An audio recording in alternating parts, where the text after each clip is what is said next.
ಎಲ್ರಿಗೂ ನಮಸ್ಕಾರ. ಅಧಿಕ ಮಾಸದ 5ನೇ ದಿನ ಬಂದು ಕೃಷ್ಣ ಅಗ್ನಿ ಅಂತಕ್ಕಂತಹ ಅಷ್ಟವಸುವಿನ ಅಂತರ್ಯಾಮಿ ರೂಪ.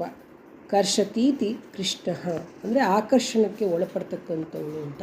ಹಾಗಾಗಿ ಕೃಷ್ಣನ ಆರಾಧನೆಯನ್ನು ಮಾಡ್ತಕ್ಕಂಥದ್ದು. ಮೇಲ್ಗಡೆ ತೋರಿಸಿದ್ದೀನಿ ನೋಡಿ, ಆ ರಂಗೋಲಿಯನ್ನು ಮನೆಯ ಮೇಲಿಟ್ಟು ವಿಷ್ಣು ಲಕ್ಷ್ಮಿ ಅಂದರೆ ಲಕ್ಷ್ಮೀನಾರಾಯಣರ ಒಂದು ಫೋಟೋ ಇಟ್ಟು 2 ತುಪ್ಪದ ದೀಪ ಹಚ್ಚಿ ಆ ರಂಗೋಲಿಗೆ ಅರಿಶಿನ ಕುಂಕುಮ ಮಂತ್ರಾಕ್ಷತೆ ಹೂವು ಇಟ್ಟು ಪೂಜೆ ಮಾಡಿ ನಂತರ ಷೋಡಶೋಪಚಾರ ಪೂಜೆ ಮಾಡಿ ನಿವೇದನೆ ಮಾಡ್ತಕ್ಕಂಥದ್ದು. ಅದಾದಮೇಲೆ 33 ದೀಪಗಳ ಆರತಿಯನ್ನು ಎತ್ತಿ, ನನ್ನ ಆರತಿ ಹಾಡನ್ನು ಲಿರಿಕ್ಸ್ ಕೂಡ ನಾನು ಬರೆದಿದ್ದೀನಿ. ನಾನು ಆರತಿ ಹಾಡನ್ನು ರಚಿಸಿದ್ದೀನಿ. ಅದರ ಸಾಹಿತ್ಯವನ್ನು ಡಿಸ್ಕ್ರಿಪ್ಷನಲ್ಲಿ ಹಾಕಿರ್ತೀನಿ. ಅದನ್ನು ಶ್ರೀಮತಿ ಚಂದ್ರಿಕಾ ಗಿರೀಶ್ ಅವರು ಹಾಡ್ತಾರೆ. ಅದನ್ನು ನೀವು ನೋಡಿಕೊಂಡು ಕಲಿತ್ಕೊಂಡು ಹಾಡಿ, ಇಲ್ಲಾಂದರೆ ಅದನ್ನೇ ರೆಕಾರ್ಡನ್ನ ಪ್ಲೇ ಮಾಡಬಹುದು. ಶ್ರೀಕೃಷ್ಣನ ಆರತಿ ಹಾಡು ನೀವು ಬಂದರೆ ಅದನ್ನು ಹೇಳಿಕೊಂಡು ಪೂಜೆಯನ್ನು ಸಂಪನ್ನಗೊಳಿಸ್ಬೋದು.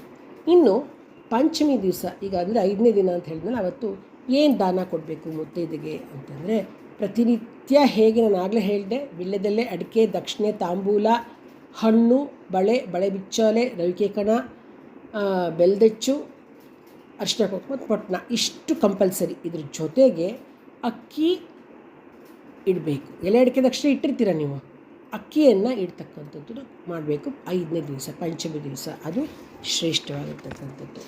ಇನ್ನು ನಾನು ಆಗಲೇ ಹೇಳಿದೆ ಬ್ರಾಹ್ಮಣನಿಗೆ ದಾನ ಕೊಡ್ತಕ್ಕಂಥದ್ದು ಅಂತ. ಬ್ರಾಹ್ಮಣನಿಗೆ ಏನಾದರೂ ಒಂದು ಬೆಳ್ಳಿಯ ತುಂಡು ಒಂದು ಬೆಳ್ಳಿಯದೊಂದು ಹೂವು, ಬೆಳ್ಳಿಯ ಒಂದು ಬಿಲ್ಪತ್ರೆಯೋ ಅಥವಾ ಏನು ನಿಮ್ಮ ಕೈನಲ್ಲಿ ಯಥಾಶಕ್ತಿ ನೀವು ಬೆಳ್ಳಿನ ದಾನ ಮಾಡಿದರೆ, ಬ್ರಾಹ್ಮಣನಿಗೆ ದಾನ ಮಾಡಬೇಕಾದ್ರೆ ತಾಂಬೂಲ, ದಕ್ಷಿಣೆ, ವಿಳ್ಯದೆಲೆ, ಅಡಿಕೆ, ತಾಂಬೂಲ, ದಕ್ಷಿಣೆ, ಹಣ್ಣು, ಒಂದು ವಸ್ತ್ರ, ಪಂಚೆ, ನಿಮ್ಗೆ ಏನಾಗುತ್ತೋ ಅದು ಒಂದು ಬೆಳ್ಳಿದು ಕೊಟ್ಟರೆ ಪಿತೃಗಳಿಗೆ ತೃಪ್ತಿ ಆಗುತ್ತೆ. ನಿಮಗೆ ಅವರ ಒಂದು ಆಶೀರ್ವಾದ ನಿಮಗೆ ಸಿಗುತ್ತೆ. ಈ ಅಧಿಕ ಮಾಸದಲ್ಲಿ ನೀವು ಎಷ್ಟು ದಾನ ಮಾಡ್ತೀರೋ ಅಧಿಕ ಫಲ, ತುಂಬ ಫಲ, ಎಷ್ಟು ಫಾಸ್ಟಾಗಿ ಸಿಕ್ಬಿಡುತ್ತೆ ಅಂದರೆ ಅಷ್ಟು ಫಾಸ್ಟಾಗಿ ನಿಮ್ಮ ಪುಣ್ಯ ಅದು ಡೆಪಾಸಿಷನ್ನು ಆಗ್ತಕ್ಕಂಥದ್ದು. ಹಾಗಾಗಿ ಈ ಒಂದು ದಾನವನ್ನು ಮಾಡಿ ಬ್ರಾಹ್ಮಣನಿಗೆ ಮಾಡ್ತಕ್ಕಂಥದ್ದು. ನಾವೆಲ್ಲ ಏನು ಮಾಡ್ತೀವಿ ಅಂತಂದರೆ, ನಮಗೆ ಇಷ್ಟು ವರ್ಷ ನಾವು ಹಾಗೆ ಮಾಡ್ತಾಯಿದ್ದು, 33 ಜನ ಮುತ್ತೈದೆಯರಿಗೆ ಮತ್ತು ಬ್ರಾಹ್ಮಣರಿಗೆ ಕೊಡಬೇಕಾದ್ರೆ ಪ್ರತಿಯೊಬ್ಬರಿಗೂ ಒಂದು ಬೆಳ್ಳಿದೇನಾರ ಒಂದು ಹೂವು, ಬಿಲ್ಪತ್ರೆಯೋ ಏನಾದರೂ ಸರಿ. ಮುಂಚೆ ಸ್ವಲ್ಪ ಕಡಿಮೆ ಇತ್ತು ನೋಡಿ ಬೆಳ್ಳಿ, ಆವಾಗ ನಾವು ಕಾಲು ಉಂಗುರ ಆ ಥರದ್ದೆಲ್ಲ ಹಾಕಿ ಕೊಡ್ತಾಯಿದ್ವಿ. ಸೊ ಬೆಳ್ಳಿಯನ್ನು ದಾನ ಮಾಡ್ತಕ್ಕಂಥದ್ದು.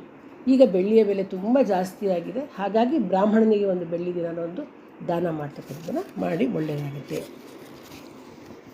ಈ ಕೃಷ್ಣನ ಒಂದು ಆರತಿ ಹಾಡನ್ನು ಬರೆದಿದ್ದೇನೆ. ಅದನ್ನು ಶ್ರೀಮತಿ ಚಂದ್ರಿಕಾ ಗಿರೀಶ್ ಅವರು ಹಾಡ್ತಾ ಇದ್ದಾರೆ.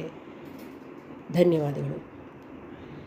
ಆರತಿ ಎತ್ತಿರೆ ಕೃಷ್ಣ ಮೂರುತಿಗೆ, ಆರತಿ ಬೆಳಗಿರೆ ಪಾರ್ಥ ಸಾರಥಿಗೆ. ಆರತಿ ಎತ್ತಿರೆ ಕೃಷ್ಣ ಮೂರುತಿಗೆ, ಆರತಿ ಬೆಳಗಿರೆ ಪಾರ್ಥ ಸಾರಥಿಗೆ.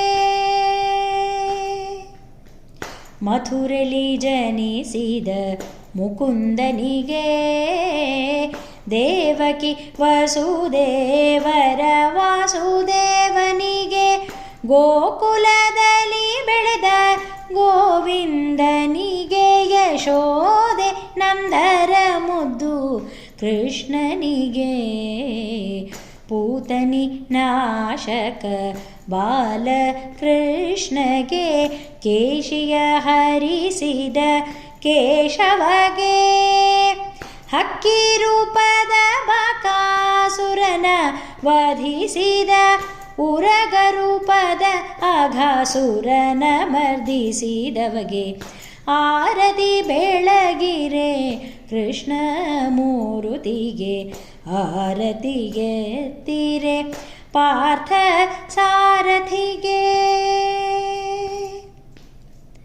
ಬಂಡಿ ರೂಪದ ಶಕಟಾಸುರನ ಒದ್ದವಗೆ, ನವನೀತ ಚೋರ ನಂದ ಕಂದಗೆ, ಗೋವರ್ಧನವ ಕಿರು ಬೆರಳಲ್ಲಿಗೆತ್ತಿದ ಗೋಗಳ ಪಾಲಿಪ ಗೋಪಾಲಕಗೆ ಕಾಳಿಂಗನ ಮೇಲೆ ಕುಣಿದವನಿಗೆ ವೃಂದಾವನದಿ ರಾಸ ಲೀಲೆಯಾಡಿದಗೆ ಕೊಳಲನೂದುತ ಗೋಪಿಯರ ಸೆಳೆದಗೆ ರಾಧೆಯ ಪ್ರಿಯಕರ ಮೋಹನಗೆ ಆರತಿಗೆತ್ತಿರೆ ಕೃಷ್ಣ ಮೂರುತಿಗೆ ಆರತಿ ಬೆಳಗಿರೆ ಪಾರ್ಥ ಸಾರಥಿಗೆ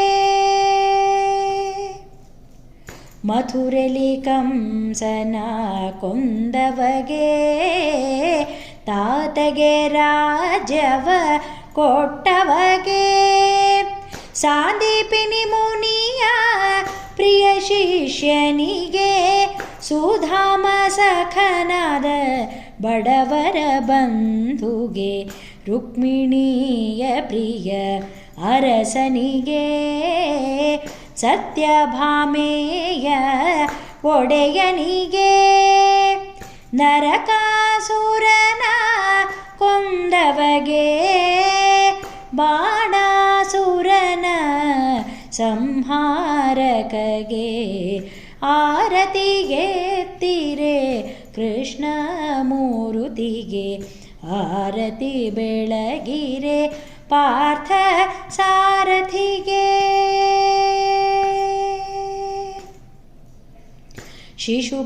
ಶಿಶುಪಾಲನನೂರು ತಪ್ಪನು ಮನ್ನಿಸಿ ಮುಂದಿನದಕ್ಕೆ ಚಕ್ರ ಬಿಟ್ಟವಗೆ ದಂತವಕ್ತ್ರನನ ಸಂಹರಿಸಿ ಜರಾಸಂಧಗೆ ಗತಿಯ ಕಾಣಿಸಿದವನಿಗೆ